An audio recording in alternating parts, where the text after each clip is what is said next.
নমস্কাৰ ছাত্ৰ ছাত্ৰীসকল আজি আমি পাষ্ট বিষয়ে ক'বলৈ লৈছোঁ যোৱা ভিডিঅ' কেইটাত ইতিমধ্যে আমি বাকি টেন্সবোৰৰ বিষয়ে আলোচনা কৰিছোঁ আজি আমাৰ আলোচনাৰ বিষয় হৈছে পাষ্ট কণ্টিনিউয়াছ টেন্স পাষ্ট শব্দটোৰ অৰ্থ হৈছে অতীত আৰু কণ্টিনিউ শব্দটোৰ অৰ্থ হৈছে চলি থকা পাষ্ট কণ্টিনিউয়াছ ইয়াৰ অৰ্থ হ'ল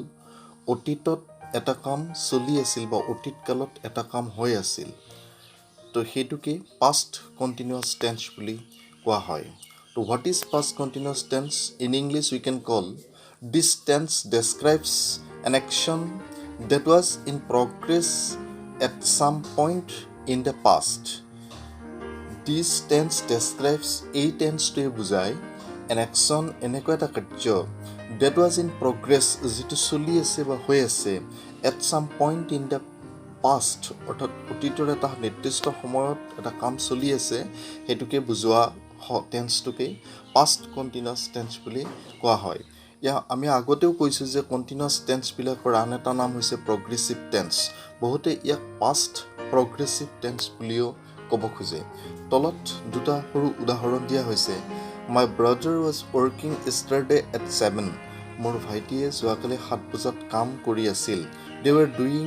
N exam last Friday at 2:30 They were doing an exam last Friday at 2:30 2:30 বজাত তেওঁলোকে এটা পৰীক্ষা চলাই আছিল Two events taking place at the same time in the past অৰ্থাৎ দুটা কাম two event taking place at the same time in the past অতীতত দুটা কাম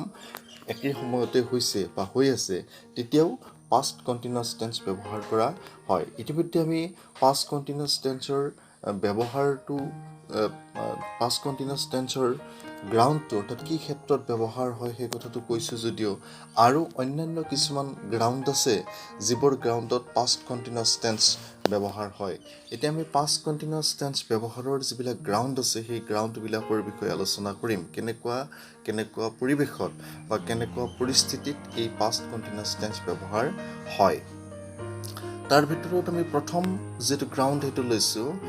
ইণ্টাৰাপ্টেড একশ্যন ইন দ্য পাষ্ট অৰ্থাৎ অতীতত যেতিয়া এটা ঘটনা কিবা কাৰণত ইণ্টাৰাপ্টেড হৈছিল সেই ঘটনাটো সেই ধৰণৰ ঘটনা হ'লে তাক কি কৰা হয় পাষ্ট কণ্টিনিউয়াছ টেন্স ব্যৱহাৰ কৰা হয় যেনে দে ৱেৰ ৱেইটিং ফৰ দ্য ট্ৰেইন ইয়াত এছটো বেছিকৈ আহিছে ট্ৰেইন হ'ব দে ৱেৰ ৱেইটিং for the train when I spoke to them মই যেতিয়া সিহঁতৰ লগত কথা পাতিছিলোঁ তেতিয়া সিহঁতে ট্ৰেইনখন অপেক্ষা কৰি আছিল বা ৰেলখনলৈ বাট চাই আছিল ইয়াত দে ৱেৰ ৱেইটিং এইটো পাষ্ট কণ্টিনিউয়াছ টেন্স ব্যৱহাৰ দেখুওৱা হৈছে 2 নম্বৰ হৈছে পাষ্ট হেবিট অৰ্থাৎ অতীতকালত যদি অভ্যাস বুজোৱা হয় অভ্যাস বুজাবলৈ পাষ্ট কণ্টিনিউয়াছ টেন্স ব্যৱহাৰ কৰা হয় যেনে my mom was always complaining about my room when she got there মোৰ মায়ে যেতিয়া মোৰ কোঠাত সোমায় সদায় তেওঁ সেই বিষয়ে অভিযোগ কৰে বা কৰি আছে সেইকাৰণে ইয়াত মাই মম ৱাজ অলৱেজ কমপ্লেইনিং অৰ্থাৎ পাষ্ট কণ্টিনিউয়াছ টেন্সেৰে এই কথাটো বুজোৱা হৈছে এতিয়া আহা 3 নম্বৰত আছে পেৰেলেল একশ্যনছ মানে হৈছে সমসাময়িক কাৰ্য বুলি একে সময়তে দুটা কাৰ্য হ'লে তেতিয়াও পাষ্ট কণ্টিনিউয়াছ টেন্স ব্যৱহাৰ হ'ব পাৰে যেনে I was studying while my brother was ৱাটছিং টিভি যেতিয়া মোৰ ভাইটিয়ে টিভি চাই আছিল মই তেতিয়া পঢ়ি আছিলোঁ এতিয়া 4 নম্বৰ কণ্ডিশ্যনটোত আহা 4 নম্বৰ কণ্ডিশ্যনটো হ'ল স্পেচিফিক টাইম এজ এন ইণ্টাৰাপশ্যন এটা নিৰ্ধাৰিত সময় last night at 6 PM I was eating dinner যোৱা নিশা 6 বজাত মই আহাৰ খাই আছিলোঁ গতিকে এনেধৰণৰ বাক্যত কামটো চলি আছিল আহাৰ খোৱা কামটো চলি আছিল সেইটো বুজোৱা হৈছে এতিয়া আহা 5 নম্বৰটো হ'ল এ ছিৰিজ অফ পেৰেলেল একশ্যনছ যদি একে সময়তে কেইবাটাও কাম চলি থাকে এ ছিৰিজ অফ পেৰেলেল একশ্যনছ তেতিয়াও কি হয় পাষ্ট কণ্টিনিউয়াছ টেন্স ব্যৱহাৰ হয় when I came to the school মই যেতিয়া স্কুললৈ গৈছিলোঁ the school bell was ringing স্কুলৰ বেল পৰি আছিল মানে ষ্টুডেণ্টছ ৱেৰ ৰানিং বহুত ছাত্ৰ ছাত্ৰী দৌৰি কৰি আছিল টুৱাৰ্ডছ দ্য গাৰ্ডেন বাগিচাৰ ফালে teachers were going out from classroom আৰু শিক্ষকবিলাক ক্লাছৰুমৰ ফালে গৈ আছিল বা ক্লাছৰুমৰ পৰা ওলাই গৈ আছিল তিনিটা কাম একেলগে কৰা হৈছে বেল পৰিছিল ছাত্ৰ ছাত্ৰীবিলাকে দৌৰি কৰি আছিল শিক্ষকসমূহ ক্লাছৰুমৰ পৰা ওলাই গৈ আছিল গতিকে এই ধৰণৰ ছিৰিজ অফ পেৰেলেল একশ্যন হ'লেও পাষ্ট কণ্টিনিউৱাছ টেন্স ব্যৱহাৰ কৰা হয় 6 নম্বৰটো হৈছে এম্ফাছিছ অফ লেংথ অফ একশ্যন এটা কামৰ দৈৰ্ঘ্যতা যদি বাঢ়ে তেতিয়াও পাষ্ট কণ্টিনিউৱাছ টেন্স ব্যৱহাৰ হ'ব পাৰে যেনে I was working in the garden all day গোটেই দিন ধৰি মই বাগিচাত কাম কৰি আছিলোঁ she was preparing the meal all the morning তেখেতে গোটেই ৰাতিপুৱাটোকে কি কৰি আছিল আহাৰ প্ৰস্তুত কৰি আছিল এইটো হ'ল এটা কামৰ দৈৰ্ঘ্য অৰ্থাৎ বহুত সময় ধৰি একেৰাগে কামটো কৰি থকা বুজোৱা হৈছে 7 নম্বৰটো হ'ল ষ্টৰি বেকগ্ৰাউণ্ড যদি কাহিনীটোৰ এটা বেকগ্ৰাউণ্ড থাকে বা কাহিনীটোৰ অন্তৰালত এটা কাহিনী থাকে এইটোকে ষ্টৰি বেকগ্ৰাউণ্ড বুলি কোৱা হয় while I was during to work yesterday while I was driving to work yesterday মই যেতিয়া ড্ৰাইভিং কৰি আছিলোঁ তেতিয়া আন এটা কাম হৈ আছিল তেনেকুৱা অৰ্থ বুজোৱা হৈছে আৰু 8 নম্বৰটো হ'ল এৰেঞ্জমেণ্ট ইন দ্য পাষ্ট অৰ্থাৎ অতীতকালত কিছুমান ঘটনাৰ এৰেঞ্জমেণ্টটো এটাৰ লগত আনটো মিলাই লোৱা এই ধৰণৰ পাষ্ট কণ্টিনিউৱাছ টেন্স ব্যৱহাৰ হ'ব পাৰে I was suspected I was upset মই দুখিত হৈছিলোঁ বিকজ কাৰণ I was leaving this place that morning কাৰণ মই সেইদিনাই সেই ঠাইটুকুৰা এৰি যাবলগীয়া আছিল এই ধৰণৰ 8টা গ্ৰাউণ্ড ইয়াত লোৱা হৈছে আৰু এই 8টা গ্ৰাউণ্ডত যিবিলাক বাক্য ব্যৱহাৰ কৰা হয় এইবিলাকক পাষ্ট কণ্টিনিউৱাছ টেন্সত ব্যৱহাৰ কৰা হয় ইয়াত টাইম মাৰ্কাৰ্ছ কিছুমান ৱৰ্ডছ আছে যাক টাইম মাৰ্কাৰ্ছ বুলি কোৱা হৈছে এই ৱৰ্ডছবিলাক সাধাৰণতে পাষ্ট কণ্টিনিউৱাছ টেন্সত ব্যৱহাৰ হয় বেছিভাগ টেন্সতে এনেকুৱা কিছুমান টাইম মাৰ্কাৰ্ছ ৱৰ্ডছ আছে আৰু যিবিলাকে সেই সময়টো বুজোৱাত যথেষ্ট পৰিমাণে সহায় কৰে ঠিক তেনেকৈ পাষ্ট ইনডেফিনিটটো আমি পাইছিলোঁ আৰু past কণ্টিনিউৱাছতো when, while, always, constantly, at that time, in those days, all day, all the morning, all evening, for hour, at this time ইত্যাদি এই শব্দবিলাক পাষ্ট কণ্টিনিউৱাছ টেন্সত ব্যৱহাৰ হোৱা দেখা যায় এইবাৰ আমি পাষ্ট কণ্টিনিউৱাছ টেন্সৰ যিটো বাক্যৰ গঠন এই গঠনটো আলোচনা কৰিবলৈ লৈছোঁ ইয়াত আমি পাষ্ট কণ্টিনিউৱাছ টেন্সৰ আগৰবোৰৰ দৰে তিনিটা গঠন লৈছোঁ এটা হৈছে এফাৰ্মেটিভ বা পজিটিভ গঠন আনটো নিগেটিভ বা নোহোৱা অৰ্থত আৰু তাৰ পিছৰটো ইণ্টাৰোগেটিভ বা প্ৰশ্নবোধক অৰ্থত গঠন লৈছোঁ প্ৰথম যিটো প্লাছ চিনেৰে বুজোৱা হৈছে পজিটিভ বা এফাৰ্মেটিভ গঠন এই এফাৰ্মেটিভ গঠনটো ছাবজেক্টৰ পিছতে সহায়কাৰী ক্ৰিয়া ৱাজ বা ৱেৰ লাগিব যাক ৱাজ ৱেৰৰ সহায় ল'ব লাগিব আৰু ING যুক্ত ভাৰ্ব লাগিব উদাহৰণ দিয়া হৈছে she was cooking all morning ইয়াত ৱাজ বা ৱেৰৰ যিটো ব্যৱহাৰ এই ব্যৱহাৰটো লক্ষ্য কৰিলে দেখা যায় সাধাৰণতে ফাৰ্ষ্ট পাৰ্চন ছিংগুলাৰ অৰ্থাৎ আইৰ লগত ৱাজ হয় আৰু third person singular he C it এইবিলাকৰ লগত ৱাজ হোৱা দেখা যায় অৰ্থাৎ ফাৰ্ষ্ট পাৰ্চন ছিংগুলাৰ আৰু থাৰ্ড পাৰ্চন ছিংগুলাৰ এই দুটা ছাবজেক্টৰ লগত ৱাজ হয় আৰু তাত বাদে বাকী ছাবজেক্টবিলাকৰ লগত ৱেৰ হোৱা দেখা যায় যেনে উই ৱেৰ দে ৱেৰ ইউ ৱেৰ ইত্যাদি ইয়াৰ উদাহৰণ এতিয়া নিগেটিভ অৰ্থটো লৈছোঁ নিগেটিভ অৰ্থটোত ৱাজ বা ৱেৰৰ লগত এটা নট যোগ কৰি ইয়াৰ কণ্ট্ৰাক্টেড ফৰ্মটো দিব পৰা যায় বা সম্পূৰ্ণ ৰূপটো দিলেও শুদ্ধ হ'ব যেনে she was not sleeping when he come home অৰ্থাৎ ছাবজেক্টৰ পিছত ৱাজ ৱেৰৰ লগত নট লাগিব আৰু ভাৰ্বৰ লগত ING লাগিব অন্যান্য বাকী যিখিনি অংশ আছে তাত দিব লাগিব she was not sleeping when he came home ঘৰলৈ যেতিয়া এটা বেকগ্ৰাউণ্ড থাকিব কি বেকগ্ৰাউণ্ডত হৈছে সেইটো কথা আলোচনা হৈছে তাৰ পিছত ইণ্টাৰোগেটিভ চেণ্টেন্স যিটো আছে প্ৰশ্নবোধক বাক্য এই ইণ্টাৰোগেটিভ চেণ্টেন্সটোত সহায়কাৰী ক্ৰিয়া দুটা আগলৈ লৈ যাব লাগিব অৰ্থাৎ ৱাজ আৰু ৱেৰ এই দুটা বাক্যৰ আগলৈ যাব আৰু ছাবজেক্টটো মাজলৈ আহিব তাৰপিছত ভাৰ্বৰ লগত ING থাকিব যেনে was she sleeping when he came home সি ঘৰলৈ যেতিয়া আহিছিল তেতিয়া টোপনি মাৰি আছিল নে তাই টোপনি মাৰি আছিল নে এনেকুৱা অৰ্থ ব্যৱহাৰ কৰা আছে ইয়াৰ উপৰিও পাষ্ট কণ্টিনিউৱাছ টেন্সৰ পেছিভ ভইচৰ গঠন আছে গতিকে আমি পাষ্ট কণ্টিনিউৱাছ টেন্সৰ গঠন সম্পৰ্কে আলোচনা কৰিলোঁ এইবাৰ আমি কিছু উদাহৰণ 20টা বাক্য এক্সাম্পল হিচাপে পাষ্ট কণ্টিনিউয়াছৰ আমি লিখি ল'ম বহীত সেই 20টা বাক্যৰ আমি কেইটামান সহজতে বুজিব পৰাকৈ পঢ়ি লৈছোঁ নম্বৰ 1 দে ৱেৰ প্লেয়িং বাস্কেটবল আফটাৰ স্কুল ইয়াত ৱেৰ প্লেয়িং ৱাজ ৱেৰৰ পিছত ভাৰ্বৰ লগত আইএনজি হৈছে এইটো পাষ্ট কণ্টিনিউয়াছ বুজাবলৈ এই ধৰণে হৈছে he was eating food the rain was raining two night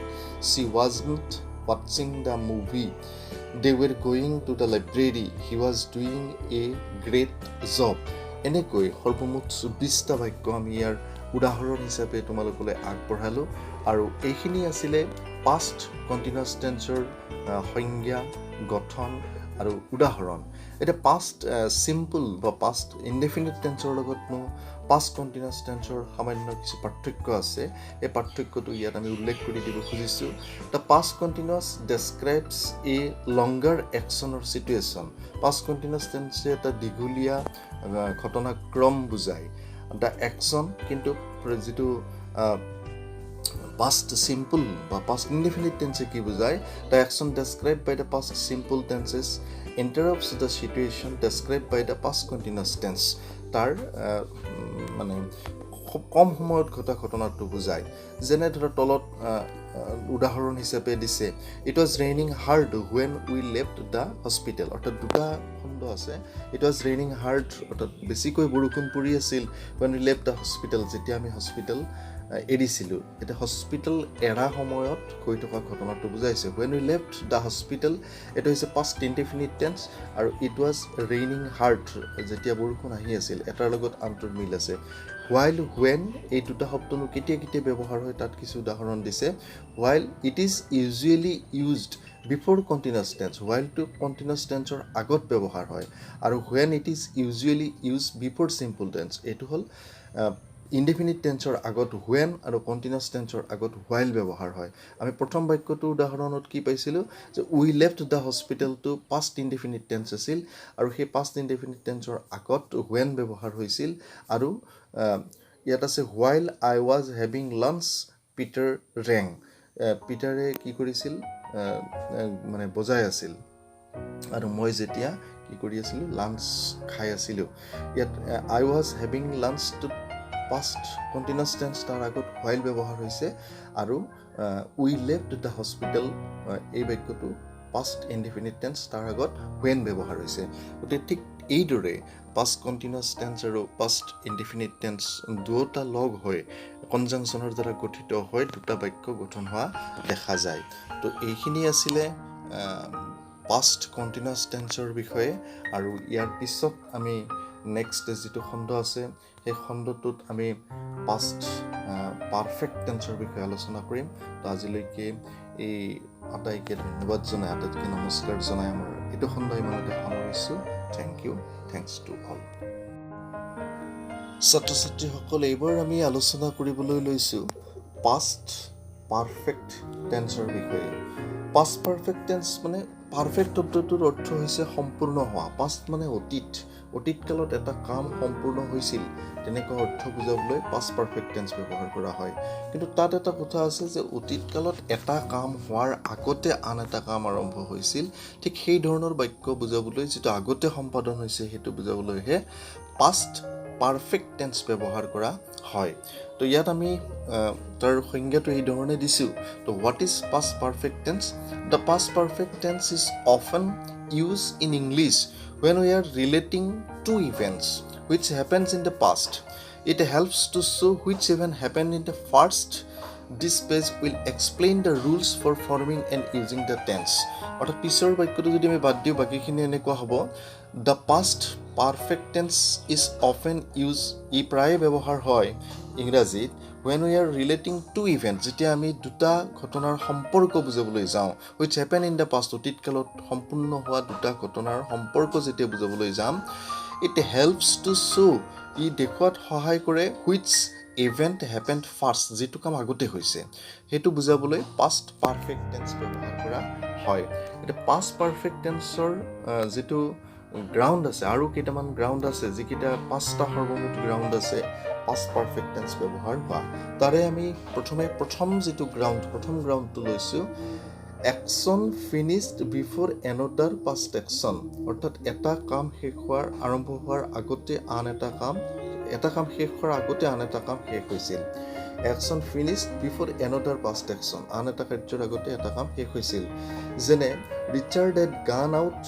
when his wife arrived in the office অৰ্থাৎ ঘৈণীয়েক যেতিয়া অফিচত আহি উপস্থিত হৈছিল তেতিয়া ৰিচাৰ্ড গুচি গৈছিল দুটা কাম এটা ঘৈণীয়েক আহা আৰু এটা ৰিচাৰ্ড যোৱা আগতে যিটো কাম হৈছিল সেইটো পাষ্ট পাৰফেক্ট টেন্সত হয় আৰু বাকী খণ্ডটো পাষ্ট ইনডিফিনিট টেন্সত ব্যৱহাৰ হয় বাকী খণ্ডটো সেইকাৰণে his wife arrived in the office হৈছে এৰাইভড অফিচ মানে এইটো পাষ্ট ইনডিফিনিট টেন্সত হৈছে 2 নম্বৰ যিটো অংশ সেই অংশটো লৈছোঁ কি ধৰণৰ গ্ৰাউণ্ডত পাষ্ট পাৰফেক্ট টেন্স ব্যৱহাৰ হয় সেইটো হ'ল action happened before a specific time in the past অতীতৰ এটা নিৰ্ধাৰিত সময়ৰ আগতে যেতিয়া কাম এটা সম্পূৰ্ণ হ'ব সেইটোতো পাষ্ট পাৰফেক্ট টেন্স ব্যৱহাৰ হ'ব যেনে Christine had never been to an opera before last night Christine had never been to an opera before last night যোৱা ৰাতি ক্ৰিষ্টাইন অপেৰালৈ নগ'ল বা অপেৰাত নাছিল এই অৰ্থটো বুজাবলৈ চেষ্টা কৰা হৈছে এটা স্পেচিফিক বা নিৰ্ধাৰিত সময়ৰ কথা কোৱা হৈছে তাৰপিছত 3 নম্বৰটো লৈছে action started in the past and continued up to given time in the past আৰম্ভ হৈছে ষ্টাৰ্টেড ইন দ্য পাষ্ট অতীততে আৰম্ভ হৈছে আৰু continued up to given time নিৰ্ধাৰিত সময়ৰ অতীতলৈকে চলি আছে যেনে we had own that car for 10 years before it broke down আমি we had own that car আমাৰ সেই গাড়ীখন নিজা আছিল ফৰ 10 years 10 বছৰ ধৰি বিফোৰ ইট ব্ৰোক ডাউন ই ভাঙি যোৱাৰ আগতে বা নষ্ট হৈ যোৱাৰ আগতে এখন আমাৰ নিজা আছিল সেই অৰ্থটো বুজোৱা হৈছে পাষ্ট পাৰফেক্ট টেন্সৰ আৰু বাকি কেইটা লোৱা হৈছে 4 নম্বৰটো হ'ল causes and effect combine with the past simple ইয়াত past simple লগত combine কৰি বা mix কৰি এটা tense হৈছে causes and effect কাৰণ আৰু ফল দুটাই থাকিব I got struck in traffic because there had been an accident I got stuck in traffic মই ট্ৰেফিকত ৰৈ আছিলোঁ because there had been an accident কাৰণ তাত এটা এক্সিডেণ্ট হৈছিল দুটা ঘটনা কম্বাইন কৰি দিয়া হৈছে I got struck past indefinite আনহাতে there had been an accident এটো past perfect tense বুজোৱা হৈছে তো আৰু শেষৰটো 5 নম্বৰটো হৈছে emphasize the result of any activity in the past অতীতৰ যিকোনো এটা ফল বৰ্ণনা কৰিবলৈ I had been to London twice by the time I got to job in New York মই নিউয়ৰ্কত পোৱা কামটোৰ কাৰণে মই লণ্ডনত আছিলোঁ এইটো কথা বুজোৱা হৈছে ইয়াত টাইম এক্সপ্ৰেছনছ হিচাপে দিয়া হৈছে কেইটামান শব্দ অলৰেডি ইতিমধ্যে অলৰেডি মানে ইয়েট তথাপিও ফৰ বাবে সিন্স বাবে জাষ্ট মাত্ৰ আফটাৰ পিছত বিফোৰ আগত আনটিল তেতিয়ালৈকে দ্য মোমেণ্ট ডেট ইত্যাদি এই শব্দবিলাকক পাষ্ট পাৰফেক্ট টেন্সৰ একটা টাইম এক্সপ্ৰেছিং ৱৰ্ডছ হিচাপে ব্যৱহাৰ কৰা হৈছে এইবাৰ আমি পাষ্ট পাৰফেক্ট টেন্সৰ যিটো বাক্যবিলাকৰ ষ্ট্ৰাকচাৰ বা গঠন সেই গঠনটো লৈছোঁ the past perfect tense in English is composed of two parts the past tense of the verb to have had আৰু the past participle of the main verb ইয়াত হেড লাগিব আৰু হেডৰ পাষ্ট টেন্স হেড লাগিব আৰু মূল ভাৰ্বৰ যিটো past participle form সেই ফৰ্মটো লাগিব সাবজেক্ট ইয়াতো সেই আগৰ দৰে আমি তিনিটা গঠন লৈছোঁ এটা হৈছে পজিটিভ বা এফাৰ্মেটিভ আনটো হৈছে নিগেটিভ আৰু আনটো তাৰ 3 নম্বৰটো হৈছে ইণ্টাৰোগেটিভ পজিটিভ বা এফাৰ্মেটিভ গঠনটো হৈছে সাবজেক্ট হেড আৰু ভাৰ্বৰ পাষ্ট পাৰ্টিচিপলটো তাৰ পিছত বাকি অংশ লাগিব আৰু নিগেটিভত হেডৰ পিছত নট লাগিব হেডটো সহায়কাৰী ক্ৰিয়া হিচাপে ব্যৱহাৰ হৈছে গতিকে সি হেডন্ট ফিনিছড তাই সম্পূৰ্ণ কৰা নাই বাকি অংশটো তাত লগাই দিব লাগিব আৰু ইণ্টাৰোগেটিভত হেডটো আগলৈ আহিব had she finished the work had she finished বাকিখিনি ইয়াত সংযোগ কৰি দিব পৰা যাব ইয়াৰ উপৰিও পাষ্ট পাৰফেক্ট টেন্সৰ পেছিভ গঠন আছে বা অন্যান্য আৰু দুই এটা গঠন পেছিভ ৰূপত পাষ্ট পাৰফেক্ট টেন্সৰ আছে কিন্তু প্ৰধানকৈ বা প্ৰাইমাৰী হিচাপে এইটোৱে হৈছে পাষ্ট পাৰফেক্ট টেন্সৰ গঠন যে সাবজেক্টৰ পিছত হেড আৰু মূল ভাৰ্বৰ পাষ্ট পাৰ্টিচিপল ৰূপ নিগেটিভ আৰু ইণ্টাৰোগেটিভত অলপ সুকীয়া গতিকে এইখিনি আছিলে পাষ্ট পাৰফেক্ট টেন্স এটা 20টা পাষ্ট পাৰফেক্ট টেন্স বুজো আমি 20টা বাক্য উদাহৰণ হিচাপে লৈছোঁ number 1 we had played video' games আমি ভিডিঅ' গেম খেলি আছিলোঁ he had beaten chess easily সি সহজতে চেছ খেলত পৰাজিত কৰিছিল ইয়াত আমি পিছত একোটা অংশ লগাব লাগিব Hari had become a successful marker